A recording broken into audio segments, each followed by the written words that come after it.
మా నాన్నగారు వెళ్ళిపోయిన తర్వాత మా నాన్నగారికి కృతజ్ఞతగా నేను జర్నలిజంలో డిప్లొమా చేశాను.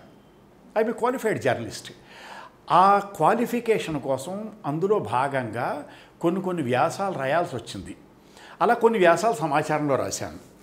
ఆ రాసినప్పుడు ఏమైంది, ఆ వ్యాసం ఒకసారి చదివి మల్లంపల్లి శరభయ్య గారు అందులో ఒక ఏదో దోషం పట్టుకుని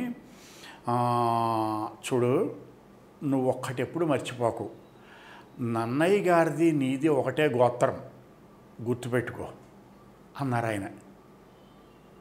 అది ఒక మధుకశ. ఆలోచించండి, అది మధుకశ అంటే మనం తీపి దెబ్బని సాధారణమైన అర్థంలో వాడుతూ ఉంటాం కానండి, మధుకశ అనే మాటకి ఏం చెప్పింది ఋగ్వేదం అని అంటే, ఋగ్వేదంలో అశ్విని దేవతల చేతిలో ఉండే ఒక ఆయుధము, కొరడా లాంటి ఆయుధము, దాని అదలింపు మధుకశ అని చెప్పింది.